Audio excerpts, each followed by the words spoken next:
ਵਾਹਿਗੁਰੂ ਜੀ ਕਾ ਖਾਲਸਾ ਵਾਹਿਗੁਰੂ ਜੀ ਕੀ ਫਤਿਹ। ਅੱਜ ਦੀ ਸਾਡੀ ਵਿਚਾਰ ਵੀ ਜੋ ਹੈ ਸਿੱਖ ਰਹਿਤ ਮਰਜ਼ਾਦਾ ਜੋ ਗਿਆਨੀ ਗੁਰਬਚਨ ਸਿੰਘ ਨੇ ਲਿਖੀ ਹੋਈ ਹੈ, ਗੁਰਬਾਣੀ ਪਾਠ ਦਰਸ਼ਨ ਉੱਤੇ ਹੈ। ਅੱਜ ਦਾ ਟੌਪਿਕ ਹੈ ਸ਼੍ਰੀ ਕੀਰਤਨ ਸੋਹਿਲਾ। ਗੁਰਬਾਣੀ ਸਾਡੇ ਸਤਿਗੁਰਾਂ ਨੇ ਸਾਨੂੰ ਬਖਸ਼ਿਸ਼ ਕੀਤੀ ਸੀ ਕਿ ਇਸ ਨੂੰ ਪੜ੍ਹ ਕੇ ਗਿਆਨ ਲੈ ਕੇ ਅਸੀਂ ਜੀਵਨ ਉਸ ਅਨੁਸਾਰ ਹੀ ਬਣਾਉਣਾ ਹੈ। ਪਰ ਗਿਆਨੀ ਜੀ ਨੇ ਇਸ ਨੂੰ ਤੰਤਰਾਂ ਮੰਤਰਾਂ ਜੰਤਰਾਂ ਦੀ ਤਰ੍ਹਾਂ ਵਰਤਣ ਲਈ ਕਈ ਸਾਰੇ ਫਾਰਮੂਲੇ ਆਪਣੇ ਕੋਲੋਂ ਲਿਖ ਦਿੱਤੇ। ਕੁਝ ਫਾਰਮੂਲੇ ਇਸ ਨੇ ਕਵੀ ਸੰਤੋਖ ਸਿੰਘ ਦੇ ਗ੍ਰੰਥ ਗੁਰਪ੍ਰਤਾਪ ਸੂਰਜ ਗ੍ਰੰਥ ਵਿੱਚੋਂ ਲਏ ਨੇ ਅਤੇ ਕੁਝ ਐਡੀਸ਼ਨ ਉਹਦੇ ਵਿੱਚ ਹੋਰ ਆਪਣੇ ਵੱਲੋਂ ਕਰਕੇ ਸਾਡੇ ਗਲ ਪਾ ਦਿੱਤੇ ਆ। ਤੋ ਅੱਜ ਅਸੀਂ ਪੜ੍ਹਾਂਗੇ ਕੀਰਤਨ ਸੋਹਿਲੇ ਦੇ ਬਾਰੇ, ਜਿਹੜੀ ਇਹ ਕਹਾਣੀ ਲਿਖਦੇ ਨੇ ਉਥਾਨਕਾ ਬਣਾ ਕੇ ਉਹਦੇ ਵਿੱਚ ਕੀ ਲਿਖਿਆ ਹੋਇਆ। ਪਹਿਲੀ ਉਥਾਨਕਾ, ਇਹ ਸਫਾ ਨੰਬਰ ਇਸ ਗ੍ਰੰਥ ਦਾ ਹੈ 225। ਸਤਿਗੁਰੂ ਨਾਨਕ ਦੇਵ ਜੀ ਜਦੋਂ ਸਾਰੇ ਜਗਤ ਦਾ ਉਧਾਰ ਕਰਕੇ ਆਪ ਜੀ ਸ਼੍ਰੀ ਕਰਤਾਰਪੁਰ ਸਾਹਿਬ ਰਾਵੀ ਦੇ ਕਿਨਾਰੇ ਆਏ ਅਤੇ ਜਦੋਂ ਕਰੋੜੀ ਮੱਲ ਖੱਤਰੀ ਨੇ ਸਤਿਗੁਰਾਂ ਦੇ ਨਾਮ 'ਤੇ ਇਹ ਅਸਥਾਨ ਬਣਾ ਕੇ ਬੇਨਤੀ ਕੀਤੀ ਸੀ ਕਿ ਮਹਾਰਾਜ ਜੀ ਇੱਥੇ ਆਪ ਜੀ ਨਿਵਾਸ ਕਰੋ। ਉਹ ਸਤਿਗੁਰੂ ਸਾਹਿਬ ਜੀ ਉੱਥੇ ਸ਼੍ਰੀ ਕਰਤਾਰਪੁਰ ਸਾਹਿਬ ਜੀ ਰਾਵੀ ਦੇ ਕਿਨਾਰੇ ਜਦੋਂ ਬਿਰਾਜਮਾਨ ਸਨ, ਸਤਿਗੁਰੂ ਅੰਗਦ ਦੇਵ ਜੀ ਉਸ ਵਕਤ ਸੇਵਾ ਵਿੱਚ ਲੱਗੇ ਰਿਹਾ ਕਰਦੇ ਅਤੇ ਸਤਿਗੁਰੂ ਮਹਾਰਾਜ ਸਾਹਿਬ ਜੀ ਦੀ ਅਤਿਅੰਤ ਪ੍ਰਸੰਨਤਾ ਪ੍ਰਾਪਤ ਕਰਦੇ। ਇੱਕ ਦਿਨ ਦੀ ਗੱਲ ਹੈ ਕਿ ਸ਼੍ਰੀ ਗੁਰੂ ਨਾਨਕ ਸਾਹਿਬ ਸੱਚੇ ਪਾਤਸ਼ਾਹ ਜੀ ਪਿਛਲੇ ਪਹਿਰ ਦਿਨ ਦੇ ਦੁਪਹਿਰੇ ਧਰਮਸਾਲ ਦੇ ਅੰਦਰ ਵਿਰਾਜੇ ਹੋਏ ਸਨ। ਸਤਿਗੁਰੂ ਅੰਗਦ ਦੇਵ ਜੀ ਮਹਾਰਾਜ ਸੱਚੇ ਪਾਤਸ਼ਾਹ ਜੀ ਦੀ ਮੁੱਠੀ ਚਾਪੀ ਕਰ ਰਹੇ ਸਨ। ਕੀ ਵੇਖਿਆ, ਮਹਾਰਾਜ ਸਾਹਿਬ ਜੀ ਸੁੱਤੇ ਸਿੱਧ ਵਿਰਾਜੇ ਹੋਇਆਂ ਦੇ ਪਹਿਲੇ ਚਰਨਾਂ 'ਤੇ ਕੋਈ ਨਿਸ਼ਾਨ ਨਹੀਂ ਸੀ। ਉਸ ਵੇਲੇ ਆਪ ਜੀ ਦੇ ਚਰਨ ਕਮਲਾਂ 'ਤੇ ਪਿੰਜਣੀਆਂ ਤੇ ਝਰੀਟਾਂ ਆ ਗਈਆਂ, ਜਿਸ ਪ੍ਰਕਾਰ ਬੇਰੀ ਦੇ ਕੰਢੇ ਖੁੱਬੇ ਹੁੰਦੇ ਹਨ, ਇਉਂ ਵਿੱਚੋਂ ਖੂਨ ਸਿਮਿਆ ਹੋਇਆ ਵੇਖਿਆ। ਫਿਰ ਸ੍ਰੀ ਗੁਰੂ ਅੰਗਦ ਦੇਵ ਸਾਹਿਬ ਜੀ ਨੇ ਉਸ ਵਕਤ ਚਿੱਤ ਵਿੱਚ ਬਹੁਤ ਹੈਰਾਨ ਹੋ ਕੇ ਪੁੱਛਿਆ, ਸਤਿਗੁਰੂ ਸਾਹਿਬ ਜੀ ਆਪ ਬਿਰਾਜੇ ਇੱਥੇ ਹੋਏ ਹੋ, ਇੱਥੇ ਹੀ ਹੋ, ਆਪ ਜੀ ਦੇ ਪਵਿੱਤਰ ਚਰਨ ਕਮਲਾਂ ਅਤੇ ਪਿੰਜਣੀਆਂ ਵਿੱਚ ਸਹਿਜੇ ਝਰੀਟਾਂ ਕਿਉਂ ਪੈ ਗਈਆਂ? ਭਾਵ ਆਪ ਕਿਤੇ ਗਏ ਨਹੀਂ ਹੋ, ਇੱਥੇ ਹੀ ਹੋ, ਮੈਂ ਤੁਹਾਡੀ ਮੁੱਠੀ ਚਾਪੀ ਕਰ ਰਿਹਾ ਹਾਂ। ਪਹਿਲਾਂ ਜਦੋਂ ਮੈਂ ਉੱਥੇ ਕਰ ਰਿਹਾ ਸੀ ਤਾਂ ਕੋਈ ਝਰੀਟਾਂ ਨਹੀਂ ਸਨ, ਹੁਣ ਝਰੀਟਾਂ ਪੈ ਗਈਆਂ ਹਨ ਅਤੇ ਕੰਢਿਆਂ ਦੇ ਚੋਭ ਕਿਉਂ ਹੋ ਗਏ? ਮਹਾਰਾਜ ਸਾਹਿਬ ਜੀ ਕੀ ਕਾਰਨ ਹੈ? ਇਹ ਸਵਾਲ ਕੀਤਾ ਗੁਰੂ ਅੰਗਦ ਦੇਵ ਜੀ। ਸਤਿਗੁਰੂ ਨਾਨਕ ਦੇਵ ਸਾਹਿਬ ਜੀ ਨੇ ਕਿਹਾ, ਇੱਕ ਸਿੱਖ ਨੂੰ ਭੇਜ ਕੇ ਉਜਾੜ ਵਿੱਚ ਇੱਕ ਸਿੱਖ ਬੱਕਰੀਆਂ ਚਾਰਦਾ ਹੈ, ਉਸ ਅਜਾਲੀ ਨੂੰ ਬੁਲਾ ਲਿਆਓ, ਫਿਰ ਅਸੀਂ ਉੱਤਰ ਦੇਵਾਂਗੇ। ਇਹ ਸੁਣ ਕੇ ਸ੍ਰੀ ਗੁਰੂ ਅੰਗਦ ਸਾਹਿਬ ਜੀ ਸਤਿਗੁਰਾਂ ਦੀ ਆਗਿਆ ਨਾਲ ਇੱਕ ਸਿੱਖ ਭੇਜਿਆ। ਉਸ ਸਿੱਖ ਨੇ ਉਸ ਅਜਾਲੀ ਨੂੰ, ਜੋ ਪ੍ਰੇਮ ਵਿੱਚ ਮਗਨ ਹੋਇਆ ਕੀਰਤਨ ਸੋਹਿਲੇ ਦਾ ਪਾਠ ਕਰਦਾ ਸੀ, ਉਸ ਨੂੰ ਬੁਲਾਇਆ ਕਿ ਸਤਿਗੁਰੂ ਨਾਨਕ ਦੇਵ ਜੀ ਤੁਹਾਨੂੰ ਚੇਤੇ ਕਰਦੇ ਹਨ। ਸੁਣ ਕੇ ਅਜਾਲੀ ਬੜਾ ਪ੍ਰਸੰਨ ਹੋਇਆ। ਅਜਾਲੀ ਬੜਾ ਪ੍ਰਸੰਨ ਹੋਇਆ। ਭਾਵਨਾ ਦੇ ਵਿੱਚ ਮਹਾਰਾਜ ਜੀ ਦੇ ਚਰਨਾਂ ਵਿੱਚ ਪੁੱਜ ਕੇ ਨਮਸਕਾਰ ਕੀਤੀ। ਸਤਿਗੁਰੂ ਸਾਹਿਬ ਜੀ ਨੇ ਕਿਹਾ, ਹੇ ਭਾਈ, ਇਹ ਜਿਸ ਬਾਣੀ ਦਾ ਤੂੰ ਪਾਠ ਕਰ ਰਿਹਾ ਹੈ, ਜਿੱਥੇ ਵੀ ਕੋਈ ਪ੍ਰੇਮੀ ਕੀਰਤਨ ਸੋਹਿਲੇ ਦਾ ਪਾਠ ਕਰੇ, ਅਸੀਂ ਉਸ ਵਕਤ ਹਾਜ਼ਰ ਹੁੰਦੇ ਹਾਂ। ਹੁਣ ਇੱਥੇ ਸਵਾਲ ਪੈਦਾ ਹੁੰਦਾ ਹੈ ਕਿ ਜਿੱਥੇ ਕੀਰਤਨ ਸੋਹਿਲੇ ਦਾ ਪਾਠ ਹੋਵੇ ਉੱਥੇ ਤਾਂ ਗੁਰੂ ਨਾਨਕ ਪਾਤਸ਼ਾਹ ਹਾਜ਼ਰ ਹੁੰਦੇ ਹਨ, ਅਤੇ ਬਾਕੀ ਜਿਹੜੇ ਵਿਸ਼ਾਲ ਗੁਰੂ ਗ੍ਰੰਥ ਸਾਹਿਬ ਦੀ ਬਾਣੀ ਲਿਖੀ ਹੋਈ ਹੈ ਉੱਥੇ ਗੁਰੂ ਸਾਹਿਬ ਹਾਜ਼ਰ ਨਹੀਂ ਹੁੰਦੇ। ਇਹ ਕੋਈ ਖਾਸ ਬਾਣੀ ਹੈ ਕਿ ਸਿਰਫ ਗੁਰੂ ਨਾਨਕ ਪਾਤਸ਼ਾਹ ਉੱਥੇ ਬਾਣੀ ਸੁਣਨ ਆਉਂਦੇ ਆ? ਪਹਿਲੀ ਗੱਲ। ਦੂਜੀ ਗੱਲ, ਅਸੀਂ ਵਾਰ-ਵਾਰ ਕਹਿੰਦੇ ਹਾਂ ਗੁਰੂ ਨਾਨਕ ਪਾਤਸ਼ਾਹ ਸਨ 1539 ਈਸਵੀ ਨੂੰ ਜੋਤੀ ਜੋਤ ਸਮਾ ਗਏ। ਭਾਵ जिस अकाल पुरख तो वो आए सन, अकाल पुरख द्वारा भेजे हुए आए सन, अपना मिशन पूरा करके उस अकाल पुरख विच अभेद हो गए। ये साडा सिख धर्म का मनना है। तो फिर गुरु नानक पातशाह सोले का पाठ अगर अज कोई किते करदा, ਇਹਦਾ मतलब वो हाले पूर्ण नहीं होए, वो हाले उड़े फिरदे ने एवें जिथे पाठ हुंदा उत्थे पुजदे ने। फिर दूजी गल, हुण 1 करोड़ सिख कीर्तन सोले का पाठ करेगा तो गुरु नानक पातशाह 100 ਸਰੂਪ धार के उत्थे जाणगे, भाव अपनी बाणी सुन आप जाणगे। क्यों? उन्होंने वो जे सब मिलक है आखण पाहें वड्डा ना होवे घाट ना जाए। ये सारे संसार के लोग उस परिपूर्ण परमात्मा अकाल पुरख नूं याद करते, उहदे गुणां दा गायन करते हैं, उहदे नाल वड्डा नहीं हो जाता। उस जिसनूं एक ओंकार कहने आ जां एक वो कहने आ जो एक शक्ति, उसनूं किसी दी वडियाई दा जां कोई उसकी कोई निंदिया करे, उसनूं कोई फर्क नहीं पैंदा। जे सब मिल के आखण, सारे मिल के कहण वड्डा ना होवे, वो वड्डा नहीं हुंदा। भाव वो मान हंकार विच हौमे विच नहीं आउंदा, जां उसनूं खुशी नहीं मनाउंदा कि मेरा कोई नां जप रिहा। और जे कोई भी ना कहे तो घाट ना जाए। साडा आधार तो यह सी, पर गुरु नानक पातशाह अपनी लिखी हुई बाणी नूं सुणन आउंदे आ, सोले की बाणी नूं। मतलब अज 2.5 करोड़ सिख है, हुक्म तो यह है कि सारे सोले की बाणी पाठ करन। मतलब 2.5 करोड़ सिख दे कोल गुरु नानक पातशाह 2.5 करोड़ ਸਰੂਪ धार के जाणगे। इस तो वड्डी विचित्र लीला, इस तो वड्डा गप कहानी, वड्डी गप कहानी होर की हो सकती है। इन्हां गप कहानियां विचों कड्ढण साडे सतगुरां ने 10 ਸਰੂਪ धारण कीते, पर ये बाबा जी सानू मुड़ के फिर उन्हां चक्रां विच पा रहे। गुरु नानक पातशाह तो इत्थे बैठे सी भाई लैणा दे कोल, वो उन्हां दे चरण घुट रहे सन, एक पासे लिखिया। फिर वो किहड़े गुरु नानक पातशाह सी जिहड़े अजाली दे पिछे पाठ सुन गए, उत्थे उन्हां नूं कंडे लग गए। साडे दिमागां विच कोई फर्क कर दिता ना, दिमागां नूं खत्म कर दिता। इन्हां ने अजिहियां कहानियां सुना सुना के दिमागां विच तूड़ी भर दित्ती। भाव असीं कुछ सोचण समझण दे हालत विच है ही नहीं हाँ। सो उत्थे सतगुरु साहिब जी ने कहा, हे भाई, ये जिस बाणी का तू पाठ कर रहा है, जिथे भी कोई प्रेमी कीर्तन सोले का पाठ करे, असी उस वक्त हाज़र होंदे हाँ। तू प्रेम दे विच झाड़ियां विच तुरदा फिरदा कीर्तन सोले का पाठ करदा सी, असी तेरे प्रेम विच बाणी सुनदे सुनदे तेरे मगर मगर तुरे फिरदे सी। ये वेख साडे चरनां विच ਜਿਹੜੀਆਂ ਝਰੀਟਾਂ आईयां हन, कंडे वजे हन, सिखा असी तेरे ताईं नहीं वजन दिते। भाव वो सिख ਝਰੀਟਾਂ उस अजाली नूं लगणियां सन, और गुरु साहब ने उसनूं बचाया। तो आप मनोकल्पित फोकट कहानियां ने खालसा जी, जदों तक असी अपने दिमाग नूं नहीं खोलांगे, इन्हां दंभियां पखंडियां दियां कहानियां विच खचत होए रहांगे, असी गुरु नानक पातशाह नूं उदों तक धोखा दे रहे होवांगे, उसनूं टीटने दिखा रहे होवांगे। बाबा जी तुसीं बड़ी ज्ञान दीयां गल्लां दस गए, असी तो इंज ही करना, तू कर ला जो करना। जिवें कहंदे ना कोई बंदा ढीठ हो जाए, कोई मैं तो इंज ही करना, तू कर ला जो करना। उस गुरु नानक पातशाह नूं जिहड़े सानूं सच दे मार्ग, ज्ञान दे मार्ग ते पा के गए सी, उन्हां दे नाल इहो जी कहानी जोड़ ली भी गुरु नानक पातशाह जी कह रहे। और इहदी जड़ है गुर प्रताप सूरज ग्रंथ, उत्थे भी लिखिया, वो लिखिया 1843 विच। वो गुरु का कोई समकाली नहीं है, गुरु साहब नाल उन्हां दीयां कोई गल्लां नहीं हो रही सन। ये सानूं पखंडवाद विच पाउण लई सारा कुछ लिखिया गया। असी तेरे ताईं नहीं वजन दिते कंडे, वो असी आपे सहार लए हन।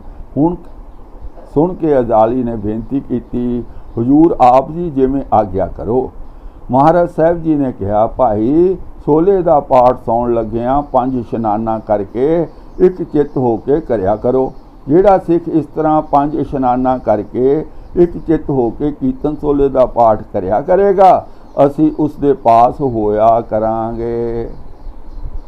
हुण इत्थे एक होर सवाल पैदा हुंदा कि भई सोले दी बाणी जिहड़ी पंचम पातशाह ने जपजी उस तो बाद सोदर सोपुरख दी बाणी तो बाद 5 शब्दां नूं इकट्ठे करके लिखिया है।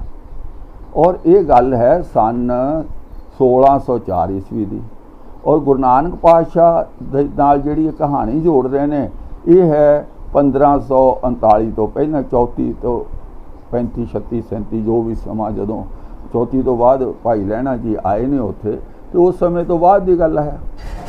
हुण कोई सानू कोई दसेगा 32 तो बाद आए 39 तक रहे 7 साल भी ये गल उदों दी ते कवि संतोख सिंह नूं कितां पता लग गया। और उस वेले सिर्फ 3 शब्द सन गुरु ग्रंथ साहब दे 3 शब्द सन।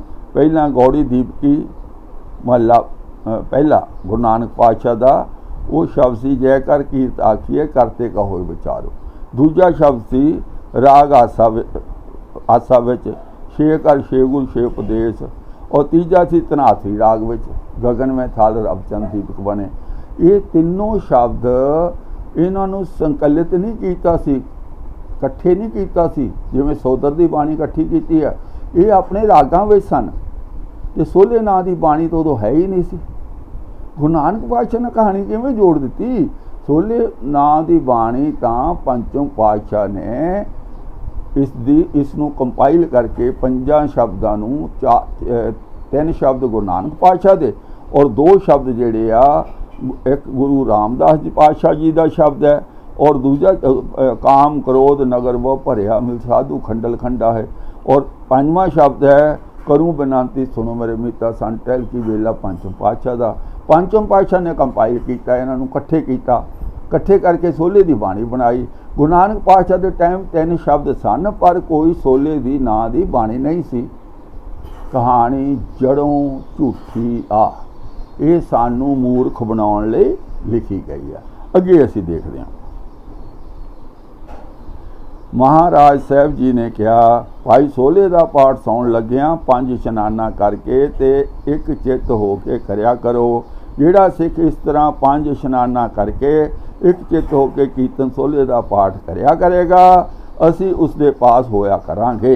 बाकी बाणी के समय जे सचमुच ही गुरु नानक पातशाह आउंदे ने पहली गल तो ज्योति जो समाउणा ते आउणा ਇਹਦਾ मतलब गुरु नानक पातशाह नूं हाले भूत प्रेत बना के रखिया होया कि वो अपनी शक्ति के रूप में आउंदे हर जगह पानी शक्ति इत्थे सरीरक रूप में गए सी। एक गुरु नानक भाई लहणा दे कोल जिहड़े चन्न घुटे रहे सी भाई लहणा दूजा गुरु नानक हाजड़ी दे कोल पहुँच गया। किवें पॉसीबल है की कहानी है ये गुरमत दा किहड़ा विधान है। ते हुण 2-250 करोड़ गुरु नानक स्वरूप धार के सिखां दी बाणी सुणगे जे कोई आत्मा करके सुणगे फिर झरीटां वाला कोई चक्कर ही नहीं फिर भावें दिने करी जाओ क्योंकि झरीटां शरीर नूं पैंदियां कोई शक्ति नूं झरीटां नहीं जे पैंदियां।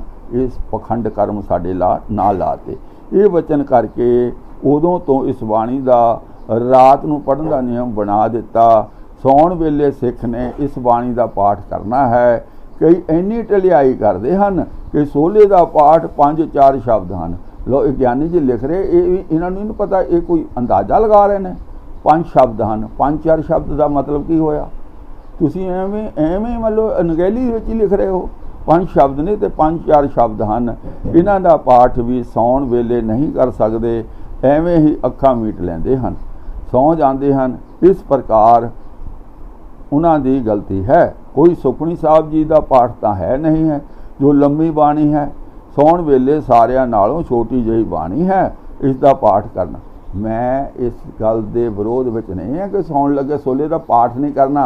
मेरी खोज मेरी विचार इस गल ते है कि जिहड़ी बाणी गुरु नानक पातशाह के टाइम हाले कंपोज ही नहीं हुई सी उसका कोई पाठ किवें कर सकता। जे 3 शब्द गुरु नानक पातशाह के सन वो अलग अलग रागां विच सन इकट्ठे नहीं कीते सन तो आ जिहड़ी किवें सोले का पाठ हो सकता धनासरी आरती वाला पाठ कर रहा हो शब्द पढ़ सकता। फिर हो सकता जिहड़े दूजे गुरु नानक पातशाह के शब्द है काम क्रोध नगर व भरिया मिल साधु खंडल खंडा है जां 6 कर 6 गुरु उपदेश वाला शब्द पढ़ रहा हो। पर सोले नां दी बाणी कोई है ही नहीं सी ते इहदा मतलब कोरी गप कोरा झूठ इन्हां ने बना के साडे अगे रख दिता। ये वचन करके उदों तो इस बाणी नूं रात नूं पढ़िया जाता है। ठीक है ਸੌਣ ਵੇਲੇ ਸਾਰਿਆਂ ਨਾਲੋਂ ਛੋਟੀ ਬਾਣੀ ਰੱਖੀ ਹੈ। ਜੇ ਕੋਈ ਪ੍ਰੇਮੀ ਪਾਠ ਕਰੇਗਾ ਉਸ ਨੂੰ ਕਿਸੇ ਪ੍ਰਕਾਰ ਜਮਾਂ ਦੀ ਤਕਲੀਫ ਨਹੀਂ ਹੋਵੇਗੀ। ਸਿੱਖ ਜਿਹੜੇ ਨੇ ਨਾ ਗੁਰੂ ਨਾਨਕ ਦੇ, ਨਾ ਤਾਂ ਨਰਕ ਸੁਰਗ ਤੋਂ ਡਰਦੇ ਆ, ਨਾ ਭੂਤ ਪ੍ਰੇਤਾਂ ਤੋਂ ਡਰਦੇ ਆ, ਨਾ ਇਹਨਾਂ ਜਮਾਂ ਤੋਂ ਡਰਦੇ ਆ। ਇਹ ਜਮ ਤੁਸੀਂ ਕ੍ਰੀਏਟ ਕੀਤੇ ਆ ਗਿਆਨੀ ਜੀ, ਤੁਹਾਡੇ ਲਈ ਹਨ। ਸਿੱਖਾਂ ਵਾਸਤੇ ਇਹ ਜਮ ਜੁਮ ਨਹੀਂ ਹੁੰਦੇ। ਇਸ ਕਰਕੇ ਸਾਡੇ ਗਲ ਪੁਰਾਣੀਆਂ ਫੋਕਟ ਕਹਾਣੀਆਂ ਨਾ ਪਾਓ, ਇਹਦਾ ਕੋਈ ਇਲਾਜ ਨਹੀਂ। ਪਰ ਸਾਡਾ ਅਫਸੋਸ ਤਾਂ ਇਸ ਗੱਲ ਦਾ ਹੈ, ਸਾਡੇ ਸਿੱਖ ਕੌਮ ਦੇ ਸਾਰੇ ਜਥੇਦਾਰ ਤੇ ਮੈਜੋਰਟੀ ਗ੍ਰੰਥੀ ਸਾਰੇ ਪ੍ਰਚਾਰਕ ਇਹੀ ਪੜ੍ਹ ਕੇ ਆਏ ਆ। ਸਿੱਖ ਸਿੱਧੇ ਰਾਹ ਕਿੱਦਾਂ ਪੈ ਸਕਦੇ ਆ? ਉਹਨਾਂ ਨੂੰ ਗੁੜਤੀ ਇਹ ਚੀਜ਼ ਦੀ ਹੈ ਤੇ ਉਹ ਸਾਨੂੰ ਸੱਚ ਜਾਂ ਗੁਰਬਾਣੀ ਅਨੁਸਾਰ ਜੀਵਨ ਢਾਲਣ ਦੀ ਗੱਲ ਕਿਵੇਂ ਦੱਸ ਸਕਦੇ ਆ?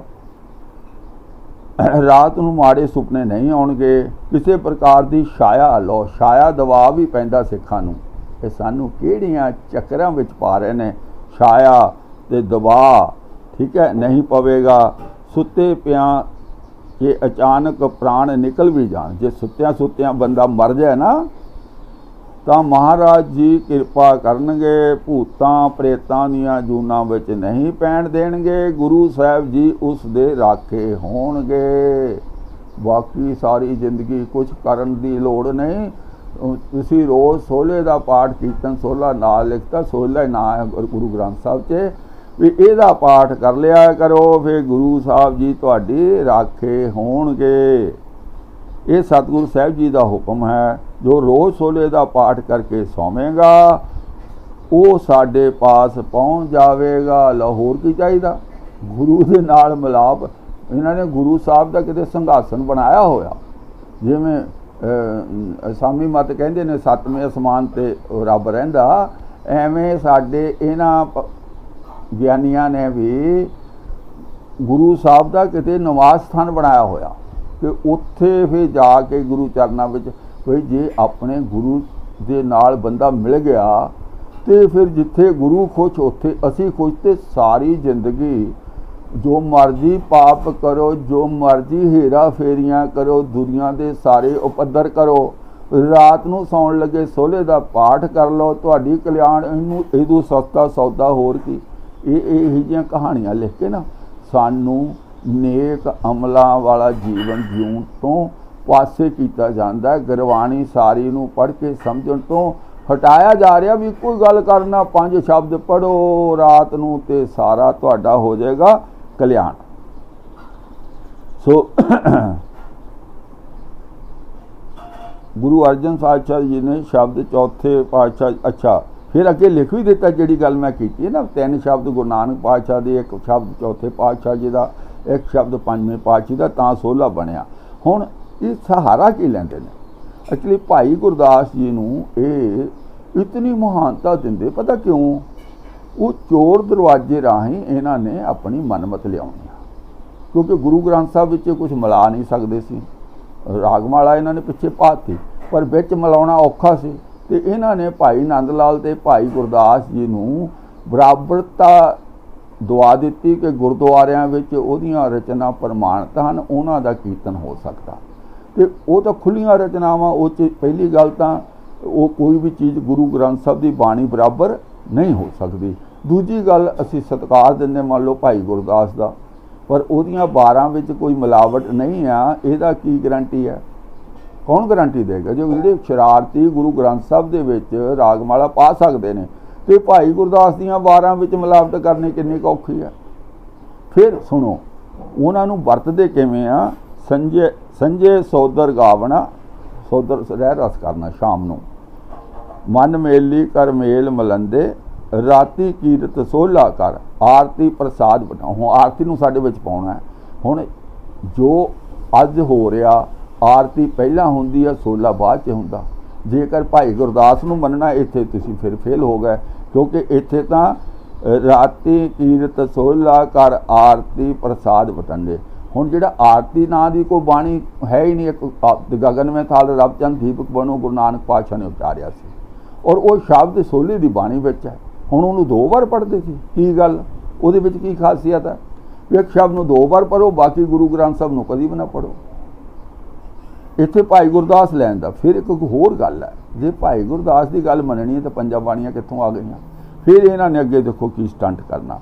शाम नूं ਰਹਿ ਰਾਸ ਦਾ ਵੇਲਾ है, उत्ते उत्ते की लिखिया, ਉਹਦਾ अर्थ की कर रहे हैं, संजे सौदर गावना, ये ਰਹਿ ਰਾਸ की गल है। हुण ਉਹਦੇ अर्थ की करके लिख रहे हैं, शाम नूं ਰਹਿ ਰਾਸ ਦਾ ਵੇਲਾ है और सवेर ਦਾ श्री जपजी साहब लिखता। हाले लाइनां दे विच जपजी साहब का कोई नाम नहीं है। संजे सौदर गावना, मन मेली गुर मेल मिलंदे, राती कीर्त सोला कर आरती प्रसाद बटंडे। हुण असल विच इन्हां नूं जपजी साहब नाल प्यार नहीं है। सवेर दा श्री जपजी साहब 5 बाणियां दा समा है। कौन कहंदा बई?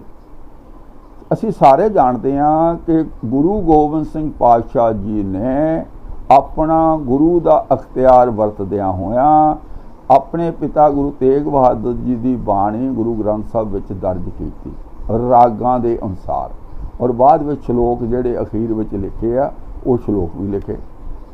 जदों गुरु साहब ये सारे अंकां की तरतीब बदल सकते हैं और एक एडिशन कर सकते हैं, एक होर बाणी गुरु साहब की पिता की लिख सकते हैं।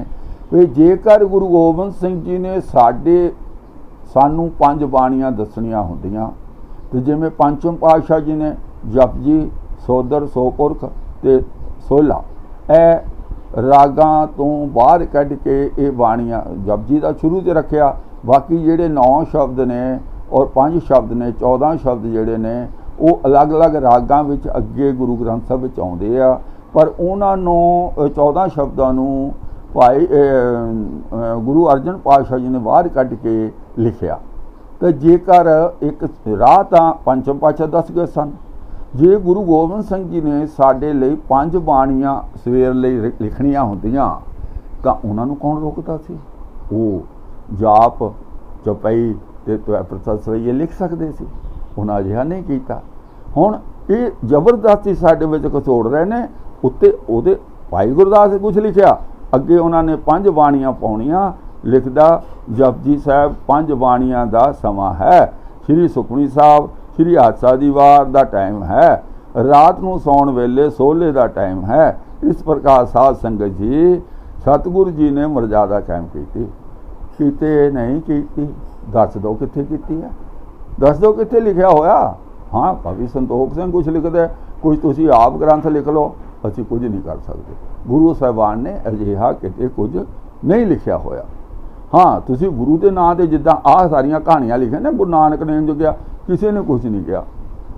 कवि संतोख सिंह लिखिया, ਉਹਦਾ आधार बना के नहीं लिखिया, उन्होंने ब्रिज पातशाह जी लिखिया, इन्हां ने गुरमुखी पंजाबी में लिख दिता। बई इन्ना फर्क है। और ये अज सारे साडे प्रचार। और दूजी उथान का एक होर कहानी, ये तो पहली कहानी है, दूजी उथान का सुनो। साध संगत जी, जिस वक्त सतगुरु अंतरजामी श्री गुरु अर्जन देव साहब जी गुरता गद्दी ते विराजमान सन ਅਤੇ श्री गुरु ग्रंथ साहब जी लिखवा रहे सन, संगतां ते परोपकार कर रहे सन, उस वेले एक सौदागर सिख सी। ਉਹ ਸੌਦਾਗਰ ਸਿੱਖ ਘੋੜਿਆਂ ਦਾ ਵਪਾਰ ਕਰਿਆ ਕਰਦਾ ਸੀ। ਇੱਕ ਮੰਡੀ ਤੋਂ ਲਿਆਉਂਦਾ ਸੀ, ਦੂਜੀ ਮੰਡੀ ਵਿੱਚ ਵੇਚਿਆ ਕਰਦਾ ਸੀ। ਇਸ ਪ੍ਰਕਾਰ ਉਹ ਸੌਦਾਗਰੀ ਦਾ ਕੰਮ ਕਰਦਾ ਸੀ। ਸਾਧ ਸੰਗਤ ਜੀ, ਇਸ ਦੇ ਮਗਰ ਚੋਰ ਲੱਗੇ ਹੋਏ ਸਨ। ਜਦੋਂ ਉਹ ਘੋੜੇ ਖਰੀਦ ਕੇ ਮੰਡੀ ਨੂੰ ਜਾਵੇ, ਰਾਸਤੇ ਵਿੱਚ ਇਸ ਦੇ ਘੋੜੇ ਚੁਰਾ ਲਿਆ ਕਰਨ। ਚੋਰ ਘੋੜੇ ਚੁਰਾ ਲੈਂਦੇ। रास्ते में इसका बहुत नुकसान होया करे। वो श्री गुरु अर्जन देव साहब जी की शरण विच आया, कहन लगा कि महाराज साहब जी, मैं घोड़ियां का व्यापार करता हाँ। जदों मंडी तो खरीद के जाता हाँ, रास्ते में चोर खो के लै जाते हैं तो मैथों उपाव नहीं हो रहा। आप जी कोई उपाव दसो, कृपा करके रखिया दे शब्द बख्शो, जिस करके मेरी चोरी ना हो सके।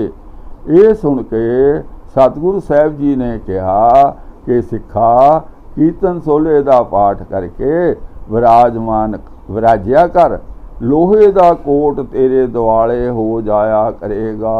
लोहे का किला बन जाऊ। घोड़े चोरी नहीं होणगे। ਉਹ ਭਾਈ ਫਿਰ ਤਾਂ ਅਸੀਂ ਸਾਰੇ ਸਿੱਖਾਂ ਨੂੰ ਬਾਰਡਰਾਂ 'ਤੇ ਲਾ ਦਿੰਦੇ ਹਾਂ।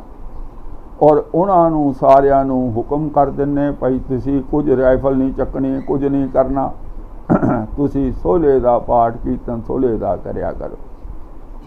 ਤੁਹਾਡੇ ਬਾਰਡਰ 'ਤੇ ਸਾਰੇ ਕਿਲੇ ਬਣ ਜਾਣਗੇ ਔਰ ਉਦੋਂ ਬਾਅਦ ਵਿੱਚ ਗੌਰਮੈਂਟ ਦਾ ਖਰਚਾ ਵੀ ਘਟ ਜਾਊ ਅਤੇ ਗੋਲੀਆਂ ਵੀ ਚਲਾਉਣੀਆਂ ਨਹੀਂ ਪੈਣੀਆਂ, ਜਾਨਾਂ ਵੀ ਬਚ ਜਾਣਗੀਆਂ। ਨਾ ਦੁਸ਼ਮਣ ਆ ਸਕੂ, ਨਾ ਤੁਹਾਨੂੰ ਗੋਲੀਆਂ ਮਾਰ। ਲੋਹੇ ਦਾ ਕਿਲਾ ਬਣ ਗਿਆ, ਸਾਰੇ ਬਾਰਡਰ 'ਤੇ ਲੋਹੇ ਦੇ ਕਿਲੇ ਬਣਾ ਦਾਂਗੇ ਇਹਨਾਂ ਦੀ ਮਰਜ਼ਾਦਾ ਅਨੁਸਾਰ, ਤਾਂ ਫਿਰ ਕੰਮ ਬੜਾ ਸੌਖਾ ਹੈ। ਕਦੀ ਬਣਿਆ? ਕਹਾਣੀਆਂ ਲਿਖ ਕੇ ਸਾਡੇ ਦਿਮਾਗ ਨੂੰ ਫੋਕਲ ਕਰ ਦਿੱਤਾ, ਖਾਲੀ ਕਰ ਦਿੱਤਾ। ਇਹ ਸੁਣ ਕੇ ਸਤਿਗੁਰੂ ਜੀ ਨੇ ਕਿਹਾ ਓਕੇ, ਰੱਖਿਆ ਦੇ ਸ਼ਬਦ ਬਖਸ਼ੋ। ਉਸ ਵਕਤ ਮਹਾਰਾਜ ਸਾਹਿਬ ਜੀ ਨੇ ਸ਼ਬਦ ਦੱਸੇ। ਹੁਣ ਕੀਰਤਨ ਸੋਲੇ, ਜਿਹੜਾ ਇਹਨੂੰ ਕੀਰਤਨ ਸੋਲਾ ਕਹਿੰਦੇ, ਵੈਸੇ ਗੁਰਬਾਣੀ 'ਚ ਗੁਰੂ ਗ੍ਰੰਥ ਸਾਹਿਬ ਸੋਲਾ ਹੀ ਲਿਖਿਆ ਹੋਇਆ, ਉਹ 5 ਸ਼ਬਦ ਸਨ। ਅਤੇ ਇਹ ਬਾਬਿਆਂ ਨੇ, ਗਿਆਨੀਆਂ ਨੇ ਸਾਨੂੰ ਹੋਰ ਭਾਰ ਪਾਉਣ ਲਈ ਗੁਰੂ ਗ੍ਰੰਥ ਸਾਹਿਬ ਦੀ ਬਾਣੀ ਨੂੰ ਤੰਤਰਾਂ, ਮੰਤਰਾਂ, ਜੰਤਰਾਂ ਦੇ ਰੂਪ ਵਿੱਚ ਵਰਤਣ ਲਈ ਆਹ ਦੇਖੋ ਕੀ ਲਿਖਿਆ। ਇੱਕ ਸ਼ਬਦ ਸੋਰਠ ਮਹੱਲਾ 5ਵਾਂ, ਗੁਰ ਕਾ ਸ਼ਬਦ ਰਖਵਾਰੇ। ਜਿਹੜੇ ਬਣੇ ਦੁੱਖ ਭੰਜਨੀ ਗੁਟਕਾ, ਕਬਜ਼ ਵਾਲਾ ਗੁਟਕਾ, ਬੜਾ ਕੁਛ ਇਹਨਾਂ ਬਣਾ। ਮੰਨ ਲਓ ਗੁਰੂ ਗ੍ਰੰਥ ਸਾਹਿਬ ਨੂੰ ਇੱਕ ਨੁਕਸੇ ਬਣਾ ਕੇ, ਜਿੱਦਾਂ ਦੇਸੀ ਹਕੀਮ ਨਹੀਂ ਉਹ ਨੁਕਸੇ, ਜੜੀਆਂ ਬੂਟੀਆਂ ਲੱਭ ਕੇ ਨੁਕਸੇ ਬਣਾ ਕੇ ਦਵਾਈਆਂ ਕਰਦੇ ਨੇ, ਉਹਨਾਂ ਨੇ ਗੁਰਬਾਣੀ ਨਾਲ ਦਵਾਈਆਂ ਸ਼ੁਰੂ ਕਰਤੀਆਂ ਵੀ ਐਂ ਕਰੋ ਐਂ ਹੋ ਜੂ, ਐਂ ਕਰੋ ਐਂ ਹੋ ਜੂ। ਸਾਰੀ ਸਿੱਖ ਕੌਮ ਨੂੰ ਗਧੀ ਗੇੜ ਵਿੱਚ ਇਹਨਾਂ ਬਾਬਿਆਂ ਨੇ ਪਾਇਆ ਹੋਇਆ। ਮੈਂ ਇਸ਼ਾਰੇ ਮਾਤਰ ਤੁਹਾਨੂੰ ਦੱਸ ਰਿਹਾ, ਪੂਰੀ ਗੱਲ ਸੁਣੋਗੇ ਤੁਹਾਡੇ ਰੋਂਗਟੇ ਖੜੇ ਹੋ ਜਾਣਗੇ ਵੀ ਸਿੱਖੀ ਵਧੂ ਕਿੱਦਾਂ ਯਾਰ। ਇਹੋ ਜਿਹੀਆਂ ਦੀਮਕਾਂ ਲੱਗੀਆਂ ਹੋਈਆਂ, ਘੁਣ ਲੱਗਾ ਹੋਇਆ ਸਿੱਖੀ ਨੂੰ, ਸਿੱਖੀ ਕਿਵੇਂ ਵੱਧ ਸਕਦੀ ਹੈ? ਉੱਥੋਂ ਸਾਰੇ ਟ੍ਰੇਨਿੰਗ ਲੈ ਕੇ ਆ ਰਹੇ ਆ। ਜਿਹੜੇ ਦੇਖੋ ਬੱਚੇ ਨੂੰ 5-4 ਸਾਲ ਤੁਸੀਂ ਇਹੋ ਜਿਹੀਆਂ ਕਹਾਣੀਆਂ ਸੁਣਾਓਗੇ ਔਰ ਉਹਨਾਂ ਨੂੰ ਮਿਹਨਤ ਵੀ ਨਹੀਂ ਕਰਨੀ ਪੈਂਦੀ। ਆਹ ਕਹਾਣੀਆਂ ਤਾਂ ਮੈਂ ਇੱਕ ਵਾਰ ਤੁਹਾਨੂੰ ਸੁਣਾਉਣਾ, ਮੂੰਹ ਜਵਾਨੀ ਯਾਦ ਹੋ ਜਾਣੀਆਂ।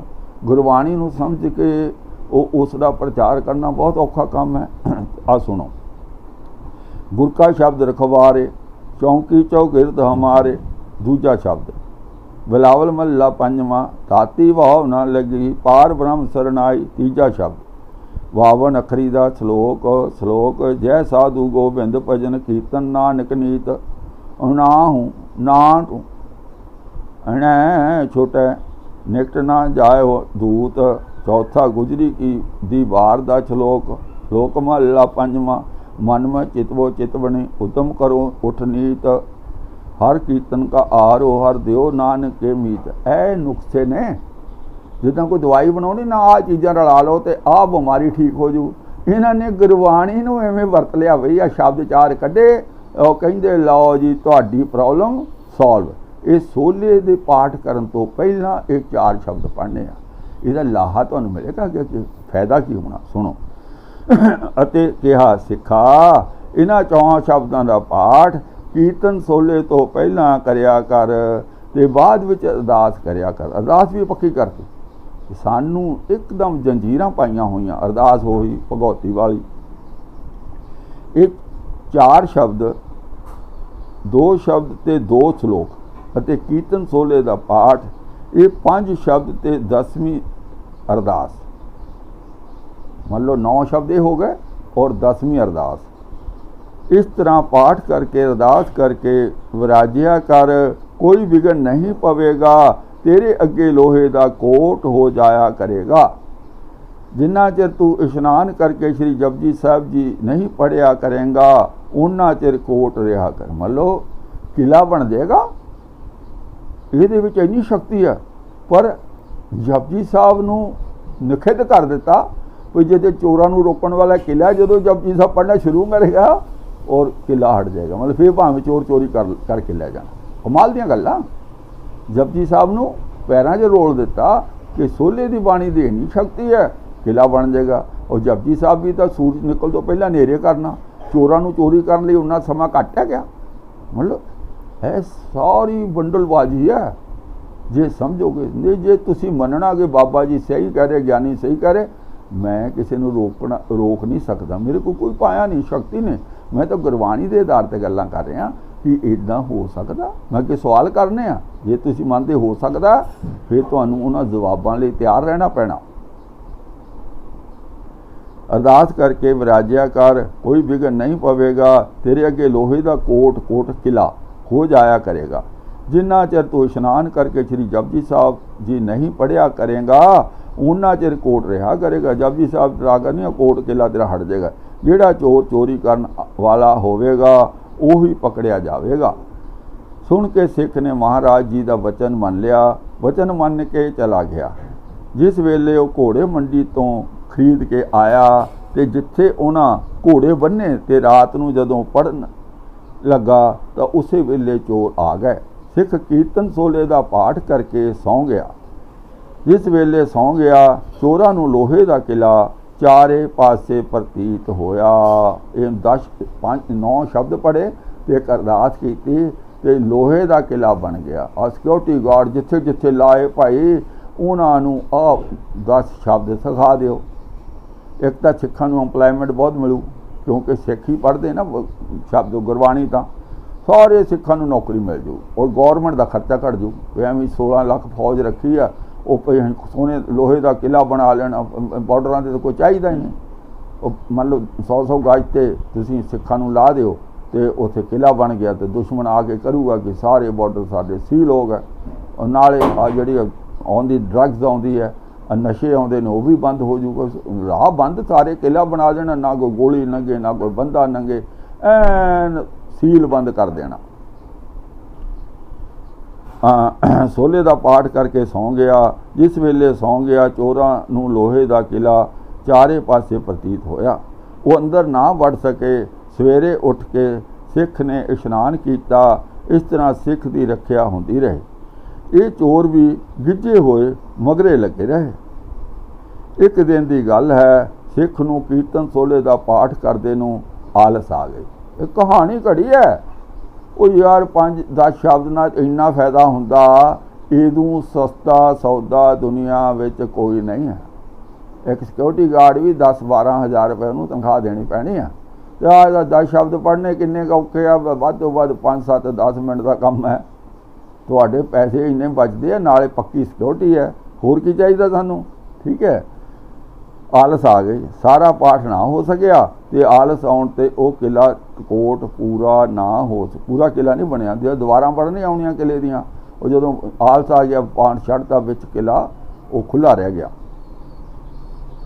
ਸਾਧ ਸੰਗਤ ਜੀ, ਉਸ ਵਕਤ ਉਹਨਾਂ ਚੋਰਾਂ ਦਾ ਦਾਅ ਲੱਗ ਗਿਆ। ਉਹਨਾਂ ਨੇ ਅਗਾੜੀ ਪਛਾੜੀ ਖੋਲ੍ਹ ਲਈ, ਕੜਿਆਲਾ ਕੰਡਿਆਲਾ ਮੂੰਹ ਵਿੱਚ ਦੇ ਲਿਆ। ਜਦੋਂ ਉੱਪਰ ਚੜ੍ਹਨ ਲੱਗੇ, ਸਿੱਖ ਨੂੰ ਫੇਰ ਜਾਗ ਆ ਗਏ ਤਾਂ 5 ਇਸ਼ਨਾਨਾਂ ਕਰਕੇ ਸ਼੍ਰੀ ਕੀਰਤਨ ਸੋਲੇ ਦਾ ਪਾਠ ਕੀਤਾ ਸ਼ਬਦਾਂ ਸਮੇਤ ਤੇ ਅਰਦਾਸ ਕੀਤੀ। ਫਿਰ ਲੋਹੇ ਦਾ ਕੋਟ ਹੋ ਗਿਆ। ਵਿੱਚੇ ਹੀ ਚੋਰ ਬਹਿ ਗਏ, ਉਹ ਜਾ ਨਹੀਂ ਸਕੇ। ਅਖੀਰ ਫਿਰ ਸਿੱਖ ਨੇ ਅੰਮ੍ਰਿਤ ਵੇਲੇ ਉੱਠ ਕੇ ਇਸ਼ਨਾਨ ਕਰਕੇ ਸ਼੍ਰੀ ਜਪਜੀ ਸਾਹਿਬ ਦਾ ਪਾਠ ਕੀਤਾ। ਲੋਹੇ ਦਾ ਕੋਟ ਹਟ ਗਿਆ। ਚੋਰਾਂ ਨੇ ਸੋਚਿਆ ਇਸ ਸਿੱਖ ਦੇ ਕੋਲ ਕੋਈ ਐਸਾ ਮੰਤਰ ਹੈ। ਗੁਰਬਾਣੀ ਨੂੰ ਬਣਾ ਦਿੱਤਾ ਮੰਤਰ ਜੰਤਰ ਮੰਤਰ ਤੰਤਰ, ਹੈ ਨਾ। ਕਿ ਇਸੇ ਲਈ ਗੁਰੂ ਸਾਹਿਬ ਨੇ ਇੰਨੇ ਕੁਰਬਾਨੀਆਂ ਕੀਤੀਆਂ, 239 ਸਾਲ ਲਾਏ। ਜੰਤਰ ਮੰਤਰ ਤੰਤਰ ਤਾਂ ਗੁਰੂ ਨਾਨਕ ਪਾਤਸ਼ਾਹ ਤੋਂ ਪਹਿਲਾਂ ਬਹੁਤ ਸਨ। ਉਹ ਪੜ੍ਹਦੇ ਨਾ ਕਹਾਣੀਆਂ 'ਚ, ਉਹ ਭੇਡੂ ਬਣਾਤਾ ਭਾਈ ਮਰਦਾਨੇ ਨੂੰ।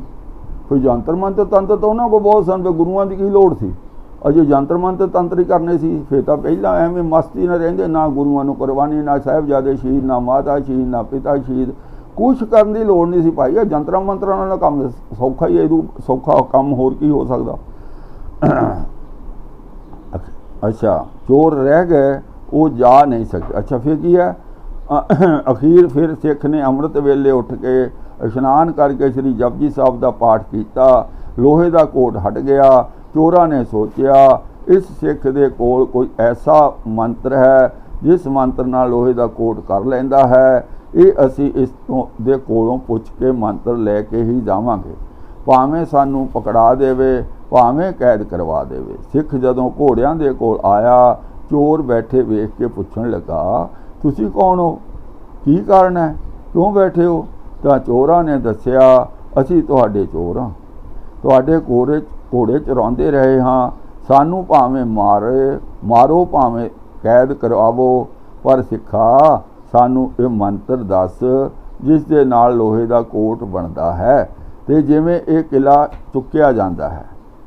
ਇਸ ਨੇ ਕਿਹਾ, ਸਿੱਖ ਨੇ ਕਿਹਾ, ਭਾਈ ਇਹ ਤਾਂ ਸ੍ਰੀ ਗੁਰੂ ਅਰਜਨ ਦੇਵ ਸਾਹਿਬ ਜੀ ਪਾਸੋਂ ਬਖਸ਼ਿਸ਼ ਹੋਈ ਹੈ ਤੇ ਉਹਨਾਂ ਚੋਰਾਂ ਨੂੰ ਮਹਾਰਾਜਾ ਸਾਹਿਬ ਜੀ ਦੇ ਪਾਸ ਲਿਆਂਦਾ। ਮਹਾਰਾਜ ਸਾਹਿਬ ਜੀ ਨੇ ਚੋਰੀ ਛੁਡਾ ਕੇ ਉਹਨਾਂ ਨੂੰ ਸਿੱਖ ਬਣਾਇਆ। ਉਹਨਾਂ ਨੇ ਵੀ ਜਨਮ ਸਫਲਾ ਕਰ ਲਿਆ। ਇਸ ਪ੍ਰਕਾਰ ਇਹ ਸੋਲੇ ਦੀਆਂ ਉਥਾਨਕਾਂ ਹਨ।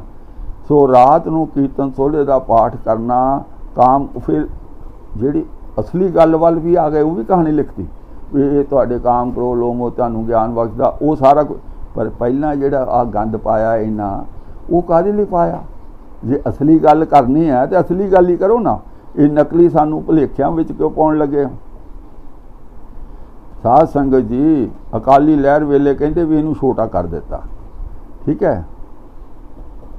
ਸੋ ਮਹਾਰਾਜ ਜੀ ਦੀ ਕੀਤੀ ਆਗਿਆ ਵਿੱਚੋਂ ਬਾਣੀ ਛੱਡਣ ਕਰਕੇ, ਬੇਮੁਖ ਹੋਣ ਕਰਕੇ, ਬਿਨਾਂ ਭਰੋਸੇ ਹੋਣ ਕਰਕੇ ਬਾਣੀ ਦਾ ਲਾਭ ਕੁਝ ਪ੍ਰਾਪਤ ਨਹੀਂ ਹੋ ਸਕਦਾ। ਜੇਕਰ ਪ੍ਰੇਮ ਨਾਲ ਚਾਰੇ ਸ਼ਬਦ ਕੀਰਤਨ ਸੋਲਾ ਪੜ੍ਹ ਕੇ ਅਰਦਾਸ ਕੀਤੀ ਜਾਵੇ ਤਾਂ ਹੀ ਲੋਹੇ ਦਾ ਕਿਲਾ ਹੋਵੇ ਤੇ ਰੱਖਿਆ ਹੋਵੇ। ਜਦੋਂ ਸ਼ਬਦ ਛੱਡ ਦਿੱਤੇ ਤਾਂ ਕਿਲਾ ਕਿਵੇਂ ਹੋਵੇ ਤੇ ਚੋਰਾਂ ਆਦਿਕਾਂ ਤੋਂ ਰੱਖਿਆ ਕਿਵੇਂ ਹੋਵੇ ਤੇ ਕਾਮ ਆਦਿ ਤੋਂ ਰੱਖਿਆ ਕਿਵੇਂ ਹੋਵੇ। ਅੱਗੇ ਅਸੀਂ ਤੁਹਾਨੂੰ ਦੱਸਦੇ ਹਾਂ।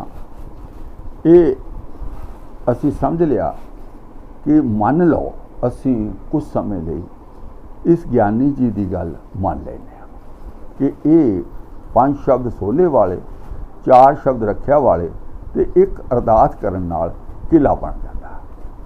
ਔਰ ਇਹ ਬਚਨ ਕਿਹਦੇ ਨੇ? ਇਸ ਲਿਖਾਰੀ ਅਨੁਸਾਰ ਪੰਚਮ ਪਾਤਸ਼ਾਹ। ਪੰਚਮ ਪਾਤਸ਼ਾਹ ਕੌਣ ਸਨ? ਗੁਰੂ ਗੋਬਿੰਦ ਸਿੰਘ ਪਾਤਸ਼ਾਹ ਜੀ ਦੇ ਪੜਦਾਦਾ ਜੀ। ਉਹਨਾਂ ਦੇ ਪਿਤਾ ਜੀ ਗੁਰੂ ਤੇਗ ਬਹਾਦਰ, ਉਹਨਾਂ ਦੇ ਦਾਦਾ ਜੀ ਗੁਰੂ ਹਰਗੋਬਿੰਦ ਪਾਤਸ਼ਾਹ ਔਰ ਪੜਦਾਦਾ ਜੀ ਗੁਰੂ ਤੇਗ ਬਹਾਦਰ, ਪੜਦਾਦਾ ਜੀ ਗੁਰੂ ਅਰਜਨ ਦੇਵ ਜੀ। ਉਹਨਾਂ ਦੇ ਬਚਨ ਹੈ। ਤੇ ਗੁਰੂ ਗੋਬਿੰਦ ਸਿੰਘ ਤਾਂ ਫਿਰ ਉਹਨਾਂ ਦੇ ਬਚਨਾਂ ਤੇ ਫੁੱਲ ਚੜਾਉਣੇ ਬਣਦੇ ਸੀ ਨਾ। ਨਾਲੇ ਉਹ ਗੁਰੂ ਨੇ, ਨਾਲੇ ਉਹਨਾਂ ਦੇ ਬਜ਼ੁਰਗ ਨੇ, ਉਹਨਾਂ ਨੂੰ ਤਾਂ ਪੂਰਾ ਵਿਸ਼ਵਾਸ ਕਰਨਾ ਚਾਹੀਦਾ ਸੀ। ਖਾਲਸਾ ਜੀ ਕਿ ਸਤਿਗੁਰਾਂ ਨੇ, ਗੁਰੂ ਗੋਬਿੰਦ ਸਿੰਘ ਨੇ ਆਪਣੇ ਜੀਵਨ ਕਾਲ ਵਿੱਚ ਕਦੀ ਇਹ ਜੁਗਤ ਅਪਣਾਈ ਕਿਲਾ ਬਣਾਉਣ ਵਾਲੀ? ਭਈ ਉਦੋਂ ਅਪਣਾ ਲੈਂਦੇ ਜਦੋਂ ਅਨੰਦਪੁਰ ਸਾਹਿਬ ਦੇ ਕਿਲੇ ਨੂੰ ਘੇਰਾ ਪਿਆ ਹੋਇਆ ਸੀ ਔਰ ਦੁਸ਼ਮਣ ਬਾਹਰ ਟੱਕਰਾਂ ਮਾਰ ਕੇ ਰਹਿ ਜਾਂਦਾ, ਕੁਝ ਨਹੀਂ ਹੋਣਾ ਸੀ। ਜਾਂ ਜਦੋਂ ਸਿੱਖ ਆਪਣਾ ਗੱਡੀ ਮੋਟਰ ਤੇ ਬਹਿੰਦਾ ਆਰਾਮ ਨਾਲ ਔਰ ਉੱਥੇ ਸੋਲਰ ਪਾਠ ਕਰ ਕਿਲਾ ਬਣ ਗਿਆ, ਬਾਹਰੋਂ ਰਸਤਾ ਵੀ ਲੈ ਆਉਂਦੇ, ਕਿਲਾ ਬਣ ਗਿਆ ਨਾ। ਫਿਰ ਚਲੋ ਉਦੋਂ ਤਾਂ ਚਲੋ ਕਹਿ ਸਕਦੇ ਵੀ ਕੋਈ ਗੱਲ ਨਹੀਂ। ਪਰ ਜਦੋਂ ਚਮਕੌਰ ਦੀ ਗੜੀ ਵਿੱਚ 40 ਸਿੱਖ, 2 ਸਾਹਿਬਜ਼ਾਦੇ ਤੇ ਗੁਰੂ ਗੋਬਿੰਦ ਸਿੰਘ ਘਿਰੇ ਹੋਏ ਸਨ, ਉਹ ਕਹਿੰਦੇ 10 ਲੱਖ ਦਾ ਘੇਰਾ, ਜੋ ਵੀ ਲਿਖਿਆ ਹੋਇਆ, ਮੈਂ ਨਹੀਂ ਮੰਨਦਾ ਇੰਨਾ ਸੀ, ਪਰ ਚਲੋ ਮੰਨ ਲਓ ਵੀ ਉਦੋਂ ਜ਼ਿਆਦਾ ਲੋੜ ਇਸ ਕਿਲੇ ਦੀ ਹੋਰ ਕਦੋਂ ਪੈਣੀ ਸੀ? ਵੀ ਜਦੋਂ ਭੁੱਖਣ ਭਾਣੇ 40-42 ਜਿਹੜੇ ਜੀ ਨੇ, ਸਿੰਘ ਨੇ ਉੱਥੇ ਅੰਦਰ ਹੈ, ਲੱਖਾਂ ਦੀ ਫੌਜ ਬਾਹਰ ਹੈ, ਕਿਲਾ ਬਣਾ ਲੈਂਦੇ, ਉਹ ਟੱਕਰਾਂ ਮਾਰ ਕੇ ਚਲੇ ਜਾਂਦੇ ਆਪੇ ਵੀ ਯਾਰ ਇੱਥੇ ਕੁਝ ਨਹੀਂ ਹੋਣਾ, ਇੱਥੇ ਤਾਂ ਮੈਂ ਲੋਹੇ ਦਾ ਕਿਲਾ, ਇਹਨੂੰ ਕਿੱਦਾਂ ਤੋੜਨਾ ਯਾਰ। ਹੋਰ ਮੁਕਤਸਰ ਬਣਾ ਲੈਂਦੇ। ਹੋਰ ਛੱਡੋ, ਉਦੋਂ ਬਾਬਾ ਬੰਦਾ ਸਿੰਘ ਬਹਾਦਰ ਨੂੰ ਪਤਾ ਹੋਗਾ, ਉਦੋਂ ਗੁਰਦਾਸ ਨਗਰ ਦੀ ਗਲੀ ਨੂੰ ਲੋਹੇ ਦਾ ਕਿਲਾ ਬਣਾ ਲੈਂਦੇ। ਆ 10 ਸ਼ਬਦ ਪੜ੍ਹਨੇ ਕਿਹੜੇ ਔਖੇ ਆ? ਜੇ ਐਸਾ ਕੋਈ ਫਾਰਮੂਲਾ ਹੈ ਜਿੰਨਾ ਦੁਸ਼ਮਣ ਦੇ ਦੰਦ ਖੱਟੇ ਹੋ ਸਕਦੇ, ਦੁਸ਼ਮਣ ਨੂੰ ਹਰਾਇਆ ਜਾ ਸਕਦਾ ਹੈ, ਉਹਨੂੰ ਵਰਤਣਾ ਕਦੋਂ ਹੈ? ਕਿਹਨਾਂ ਲਈ ਰੱਖਿਆ ਹੋਇਆ? ਚਲੋ ਇਹ ਸਾਰੀਆਂ ਗੱਲਾਂ ਛੱਡ ਦਿਓ। ਜੂਨ 84 ਦੇ ਵਿੱਚ ਜਿਹੜਾ ਲੀਡਰ ਅੰਦਰ ਦਰਬਾਰ ਸਾਹਿਬ ਵਿੱਚ ਸੀ, ਉਹ ਤਾਂ ਇਸ ਸੰਸਥਾ ਦਾ ਹੀ ਹੈੱਡ ਸੀ, ਇਸ ਸੰਸਥਾ ਤੋਂ ਹੀ ਪੜ੍ਹਿਆ ਹੋਇਆ ਸੀ। ਇਹ ਰਹਿਤ ਮਰਜ਼ਾਦਾ ਉਸਨੇ ਪੜ੍ਹੀ ਹੋਈ ਸੀ, ਆ ਸਾਰੇ ਕਾਨੂੰਨ ਉਹ ਜਾਣਦਾ ਸੀ। ਭਈ ਉਦੋਂ ਹੀ ਲੋਹੇ ਦਾ ਕਿਲਾ ਕਰ ਲੈਂਦੇ। ਅੰਦਰ ਸਿੰਘਾਂ ਨੂੰ ਕਹਿੰਦੇ ਭਈ 4 ਸ਼ਬਦ ਰੱਖਿਆ ਵਾਲੇ, 5 ਸ਼ਬਦ ਸੋਲੇ ਵਾਲੇ, 1 ਕਰੋ ਅਰਦਾਸ, ਕਿਲਾ ਬਣ ਜਾਊ। ਮਾਰਨ ਦਿਓ ਟੱਕਰਾ ਉਹਨਾਂ ਨੂੰ ਬਾਹਰ, ਫੌਜਾਂ ਨੂੰ ਮਾਰਨ ਦਿਓ ਟੱਕਰਾਂ, ਲੋਹੇ ਦਾ ਕਿਲਾ ਬਣ ਗਿਆ, ਕਿੱਦਾਂ ਅੰਦਰ ਆਉਣਗੇ? ਕਿਸੇ ਨੇ ਕੋਈ ਕਿਲਾ ਨਹੀਂ ਬਣਾਇਆ ਯਾਰ, ਫੌਜਾਂ ਅੰਦਰ ਆ ਗਈਆਂ, ਲੜਾਈ ਹੋਈ ਦੋਨੋਂ ਪਾਸੇ, ਜਾਨਾਂ ਦਾ ਖੌਅ ਹੋਇਆ। ਕਿਲਾ ਕਦੋਂ ਬਣਾਉਣਾ ਹੈ? ਘੋੜਿਆਂ ਨੂੰ ਬਚਾਉਣ ਲਈ ਬਣਾਉਣਾ। ਬੰਦਿਆਂ ਦੀ ਕੀਮਤ ਘੋੜਿਆਂ ਨਾਲੋਂ ਘੱਟ ਹੈ। ਭਾਈ ਤੁਸੀਂ ਜਿੰਨਾ ਮਰਜ਼ੀ ਇਸ ਨੂੰ ਬਰੀਕੀ ਵਿੱਚ ਦੇਖ ਲਓ, ਤੁਹਾਨੂੰ ਕਿਤੇ ਵੀ ਇਹ ਸਾਰਥਕ ਨਹੀਂ ਲੱਗੇਗਾ। ਕਿਤੇ ਵੀ ਤੁਸੀਂ ਇਸ ਚੀਜ਼ ਦੀ ਵਰਤੋਂ ਹੋਈ ਨਹੀਂ ਕਦੀ। ਜਿਹੜੀ ਚੀਜ਼ ਦੀ ਵਰਤੋਂ ਕਦੀ ਜ਼ਿੰਦਗੀ ਵਿੱਚ ਨਾ ਹੋਵੇ ਉਸ ਨੂੰ ਕਿਵੇਂ ਕਹਿ ਸਕਦੇ ਹੋ ਸਹੀ ਹੈ? ਕੋਈ ਹਥਿਆਰ ਹੈ ਕਦੀ ਵਰਤਿਆ ਹੀ ਨਹੀਂ ਗਿਆ, ਉਹ ਕੋ ਬਹੁਤ ਮਹਾਨ ਵੱਡਾ ਹਥਿਆਰ ਇਹ ਤਾਂ ਤਬਾਹ ਕਰ ਦੂ। ਵੀ ਲੜਾਈਆਂ ਹੋ ਗਈਆਂ, ਇਹ ਕਦੀ ਵਰਤਿਆ ਹੀ ਨਹੀਂ, ਇਹਦਾ ਮਤਲਬ ਨਾ ਹੀ ਵੱਡਾ, ਇਹਦੇ ਵਿੱਚ ਕੁਝ ਨਹੀਂ। ਸੋ ਮੁੱਖ ਦੀ ਗੱਲ ਜਿਹੜੀ ਮੈਂ ਕਰਨੀ ਆ, ਇਹਨਾਂ ਗਿਆਨੀਆਂ ਦਾ, ਇਹਨਾਂ ਬਾਬਿਆਂ ਦਾ ਇੱਕ ਨੁਕਾਤੀ ਪ੍ਰੋਗਰਾਮ ਹੈ। ਸਿੱਖਾਂ ਨੂੰ ਗੁਰਬਾਣੀ ਨਾਲੋਂ, ਗੁਰਬਾਣੀ ਦੇ ਤੱਤ ਨਾਲੋਂ, ਗੁਰਬਾਣੀ ਦੇ ਸੱਚ ਨਾਲੋਂ ਤੋੜਨਾ ਔਰ ਗੁਰਬਾਣੀ ਰਾਹੀਂ ਤੋੜਨਾ। ਗੁਰਬਾਣੀ ਨੂੰ ਤੰਤਰਾਂ ਮੰਤਰਾਂ ਦੀ ਤਰ੍ਹਾਂ ਵਰਤਣ ਦਾ ਹੁਕਮ ਕਰ ਦੇਣਾ। ਭੂਤ ਪ੍ਰੇਤ ਨਹੀਂ ਆਉਣਗੇ, ਛਾਇਆ ਨਹੀਂ ਪੈਗੀ, ਦਬਾਅ ਨਹੀਂ ਪਏਗਾ, ਕਿਲਾ ਬਣ ਜਾਏਗਾ, ਚੋਰੀ ਰੁਕ ਜਾਏਗੀ। ਅਜਿਹਾ ਕੁਝ ਨਹੀਂ ਹੁੰਦਾ ਜਦੋਂ ਤੱਕ ਗੁਰੂ ਗ੍ਰੰਥ ਸਾਹਿਬ ਜੀ ਦੀ ਬਾਣੀ ਨੂੰ ਪੜ੍ਹ ਕੇ ਸਮਝ ਕੇ ਔਰ ਉਸ 'ਤੇ ਅਮਲ ਨਾ ਕੀਤਾ ਜਾਵੇ। ਕੁਝ ਵੀ ਹੋਣ ਵਾਲਾ ਨਹੀਂ ਹੈ। ਇਹ ਪੱਥਰ 'ਤੇ ਲਕੀਰ ਹੈ। ਇਹੀ ਗੁਰੂ ਨਾਨਕ ਦਾ ਉਪਦੇਸ਼ ਹੈ, ਇਹੀ ਗੁਰੂ ਗ੍ਰੰਥ ਸਾਹਿਬ ਜੀ ਦਾ ਉਪਦੇਸ਼ ਹੈ। ਜੇ ਅਜਿਹਾ ਕੁਝ ਹੋ ਸਕਦਾ ਹੁੰਦਾ ਤੇ ਜ਼ਰੂਰ ਸਾਡੇ ਸਤਿਗੁਰਾਂ ਬਹਾਦਰ ਸਿੱਖਾਂ ਨੇ ਕਰ ਲਿਆ ਹੁੰਦਾ। ਅੱਜ ਵਿਚਾਰ ਮੈਂ ਇੱਥੇ ਸਮਾਪਤ ਕਰਦਾ ਵੀ ਸਾਨੂੰ ਗਦੀ ਗੇੜ ਵਿੱਚ ਪਾਇਆ ਹੋਇਆ ਮੈਂ ਸਿਲਸਿਲੇ ਵੱਲ ਸ਼ੁਰੂ ਕਰਤੀ ਆ, ਤਾਂ ਕਿ ਕੋਈ ਬੰਦਾ ਇਹ ਨਾ ਕਹੇ ਕਿ ਯਾਰ ਇਹਦੇ ਵਿੱਚ ਬਹੁਤ ਕੁਝ ਚੰਗਾ ਨਹੀਂ। ਜੇ ਚੰਗਾ ਲਿਖਿਆ ਵਲ ਫਰੇ ਪਾਉਣ ਲਈ ਲਿਖਿਆ, ਬਚ ਜਾਓ। ਜਿੰਨੀ ਜਲਦੀ ਹੋ ਸਕੇ ਗੁਰੂ ਗ੍ਰੰਥ ਸਾਹਿਬ ਦੀ ਬਾਣੀ ਨਾਲ ਆਓ ਜੁੜ ਜਾਈਏ, ਤਾਂ ਹੀ ਕੁਝ ਲਾਹਾ ਹੈ। ਭੁੱਲਾਂ ਚੁੱਕਾਂ ਦੀ ਮਾਫੀ, ਉਹੀ ਬੇਨਤੀ ਜੋ ਮੈਂ ਵਾਰ-ਵਾਰ ਕਰਿਆ ਕਰਦਾ। ਜੇ ਮੇਰਾ ਉਦਮ ਚੰਗਾ ਲੱਗਦਾ ਹੈ, ਮੇਰੇ ਚੈਨਲ ਨੂੰ ਸਬਸਕ੍ਰਾਈਬ ਕਰੋ, ਵੀਡੀਓ ਨੂੰ ਸਾਂਝਾ ਕਰੋ, ਪਸੰਦ ਕਰੋ। ਆਓ ਫਤਿਹ ਬੁਲਾਈਏ। ਵਾਹਿਗੁਰੂ ਜੀ ਕਾ ਖਾਲਸਾ, ਵਾਹਿਗੁਰੂ ਜੀ ਕੀ ਫਤਿਹ।